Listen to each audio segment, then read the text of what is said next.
Bonjour à tous, nous nous retrouvons pour cette deuxième web radio des 6e médias du Collège La Cygne. Je suis accompagnée d'Estelle et Louise qui vont interviewer l'illustratrice autrice Nadine Brincosme. À vous la parole.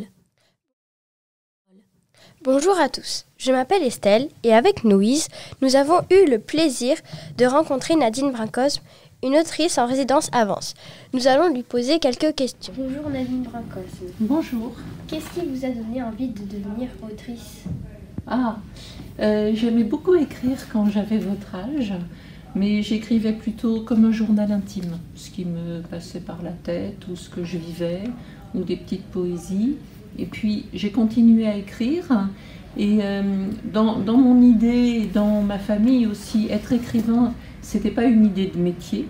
Donc j'ai beaucoup écrit pour moi. Et puis j'ai découvert dans les livres qu'on appelle les livres pour enfants, la littérature jeunesse, des livres magnifiques. J'ai travaillé à un moment assez jeune avec des enfants petits et j'ai découvert, c'était la grande époque d'un éditeur qui s'appelle l'École des loisirs. C'était, est-ce que vous vous rappelez de Petit Bleu et Petit Jaune ? Voilà, bon, tout le monde s'en rappelle quasiment. Et ben, ce sont pour moi c'était presque des petites œuvres d'art qu'on ne trouvait qu'en littérature jeunesse. Donc j'aimais écrire et après j'étais très intéressée par l'image aussi.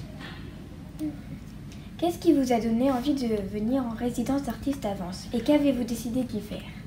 Alors la résidence d'artiste à Vence, c'est une invitation, c'est une très belle invitation de la médiathèque qui propose des résidences d'artistes chaque année et c'est une invitation à travailler pendant 1 mois ici sur le thème de l'exploration. Donc c'est une invitation à l'initiative de la directrice de la médiathèque, Claire Vera, et qui connaissait une bonne partie de mon travail. Et ce qui m'a beaucoup plu, c'est de s'installer. Une résidence pour un auteur, c'est l'occasion de couper un peu avec tout le quotidien, tout ce qu'on a à faire chez soi, comme vous, et de se consacrer, de pouvoir avoir un temps où on se consacre à ce qu'on est en train de faire, au projet professionnel. Et moi j'avais 3 axes. J'avais un projet avec les tout petits, les jeunes enfants, les petites sections de maternelle, sur le cacher-montrer. Explorer tout de suite, ça m'a fait penser à cacher-montrer, et je réalise des livres pour les petits aussi. Et puis d'écrire des textes sur derrière la montagne, c'est-à-dire, pour moi l'écriture, quand on écrit, on est toujours surpris. Et le but est de surprendre les autres. Donc on commence un texte, mais on ne sait pas exactement où il va aller. Et c'est comme une image de partir chercher quelque chose derrière une montagne. C'est l'aspect caché des choses. Donc ça a été le thème de mon travail d'écriture, de mon travail d'image aussi. C'est-à-dire que j'ai beaucoup dessiné en fait les baous pendant que j'étais là. J'ai beaucoup cherché ce qu'on pouvait, avec des matières différentes, avec beaucoup d'eau, avec de l'aquarelle, avec beaucoup de pastels, et beaucoup cherché comme si dans notre vie il y avait toujours quelque chose, on avait envie d'aller un petit peu plus loin, d'aller voir un petit peu de l'autre côté des choses. Vous avez remarqué que vous avez publié un peu plus de livres pour enfants que pour adultes ? Beaucoup plus même. Pouvez-vous nous expliquer pourquoi ? Oui, écrire en jeunesse, c'est un choix profond chez moi, parce que l'écriture jeunesse, je trouve que ça oblige à ne pas utiliser des mots compliqués quand il n'y en a pas besoin. C'est une très bonne école d'exigence d'écriture. Et ensuite, parce que les jeunes ou les enfants qui nous lisent, leur avis est tout de suite donné. C'est très franc, c'est très immédiat. Quand ça ne fonctionne pas, ça ne fonctionne pas. Et puis parce que dans l'enfance et dans l'adolescence, il y a quelque chose de l'émotion qui est important, je trouve, qu'on garde quand on est adulte. Et je pense que c'est cette partie-là des gens et qui m'intéresse et à laquelle j'ai envie de m'adresser. Quel est votre tome préféré de votre série de livres, Le Club des 10 ? Je ne sais pas lequel je préfère. J'ai le souvenir de Charlie et du petit chat. Mais le principe de cette collection, c'est qu'il y avait quelqu'un que j'avais conseillé d'ailleurs pour faire la partie un petit peu technique, c'est-à-dire quel papier utiliser, quelle écriture, quelle typographie, quelle couleur pour faciliter la lecture. Et moi, le pari, c'était vraiment d'écrire entre guillemets, des vraies histoires, c'est-à-dire de ne pas faire attention si c'était forcément adapté pour des enfants qui avaient un peu de mal à entrer dans la lecture, mais que ce soit des histoires pour tout le monde. Donc dans chaque histoire, il y a quelque chose d'un petit peu important sur l'enjeu, l'émotion. Et par exemple, la première, un cadeau pour Lou, ce sont toujours 3 enfants qui sont dans des milieux différents. Un petit garçon qui part au ski, un autre qui part chez son grand-père, et puis une petite fille qui part jamais en vacances, qui habite dans un immeuble. Et donc les 2 garçons qui partent en vacances ont tous les 2 envie de rapporter un cadeau à la petite fille. Ils sont un peu en concurrence par rapport à elle, pour lui faire plaisir. Donc ça, c'est la première que j'ai bien aimée. Et puis l'histoire du chat, c'est qu'en jouant, il trouve un petit chat et 2 enfants le veulent. Donc c'est comment, d'abord un animal, ça s'apprivoise, mais c'est sauvage. Et qui va pouvoir l'emporter chez lui. Ok, merci beaucoup. À bientôt. Merci.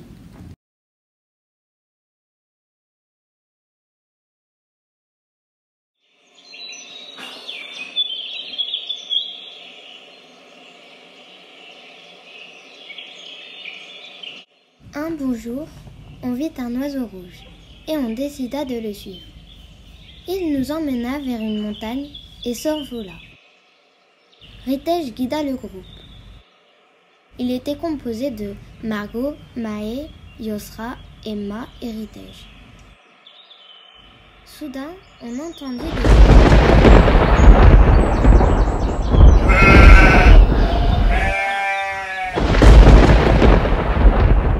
C'était une grosse tempête qui arrivait. Et soudain, Ritej glissa et tomba de la montagne. Elle cria tellement fort qu'un petit oiseau rouge la rattrapa. L'oiseau la posa à terre, mais il heurta un rocher et Ritej s'était fracturé le poignet. 2 jeunes hommes, Loris et Louis, étaient à la recherche d'une fleur, mais pas d'une fleur comme les autres, une fleur magique. Quiconque la possédait devenait en harmonie, dont le nom de la fleur d'harmonie. Ils partirent donc à la recherche de cette fleur magique. Après 8 heures de marche, ils arrivèrent sur la première montagne. Ils cherchèrent la fleur, rien à part les chants harmonieux des oiseaux et la délicatesse du vent.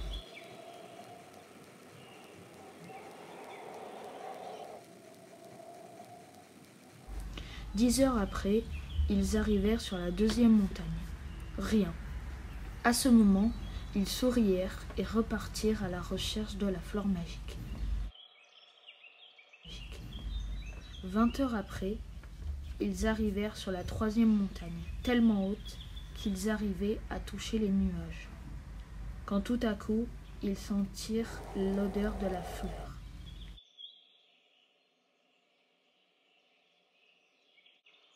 Ils la ramassèrent et tout à coup, ils entendirent des cris de douleur. Les garçons avaient entendu le cri de Ritej. Ils décidèrent donc, avec la fleur, de se déplacer vers elle. Ritej souffrait par terre. Les garçons décidèrent de lui donner un petit peu d'huile de leur fleur. Ritej, d'un coup, n'eut plus du tout mal. Cela la guérit.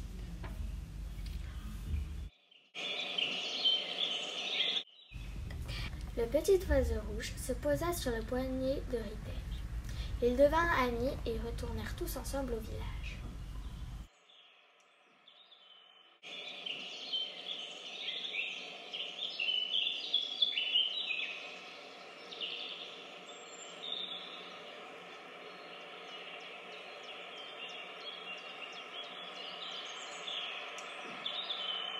Merci de nous avoir écoutés. À bientôt.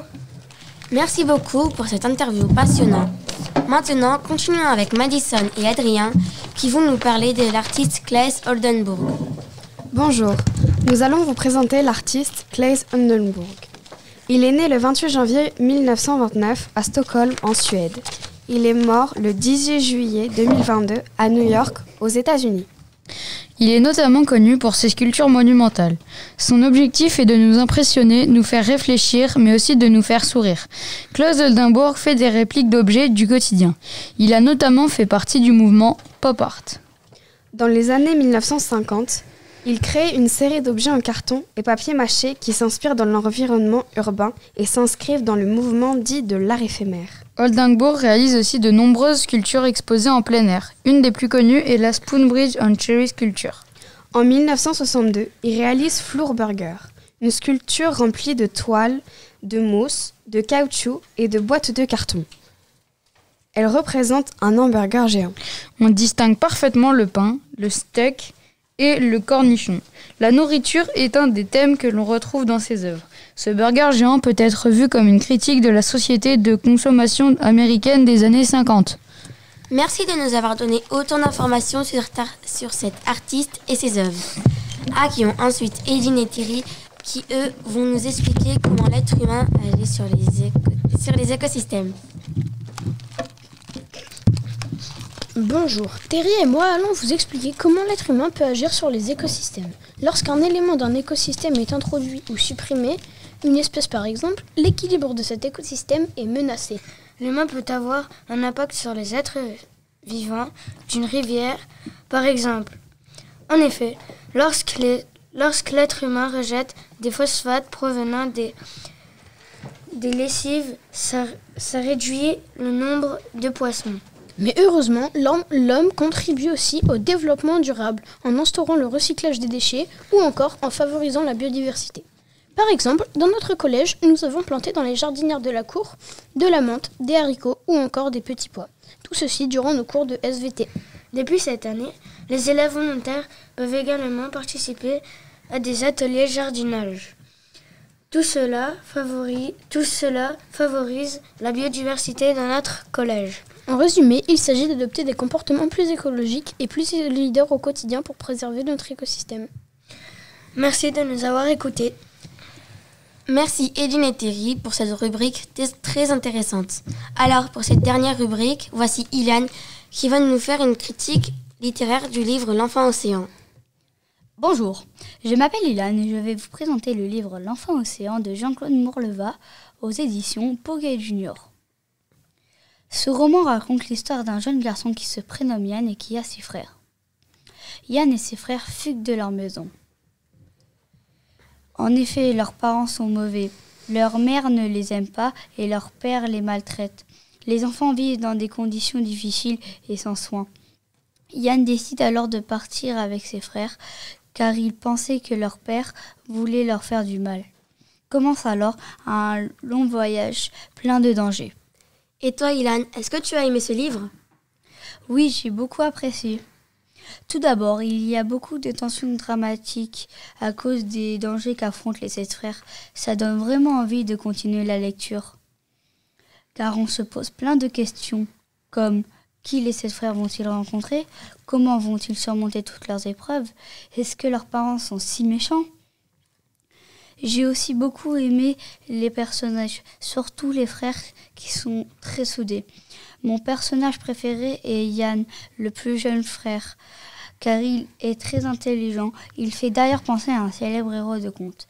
Pour finir, je vous conseille ce livre si vous aimez le rebondissement et le suspense. Merci beaucoup de m'avoir écouté. Bravo Ilan pour cette critique qui va nous donner envie de lire. Voilà, maintenant c'est la fin de notre deuxième web radio des 6e médias. J'espère qu'elle vous aura plu. Merci de nous avoir écoutés et à bientôt pour une prochaine web radio.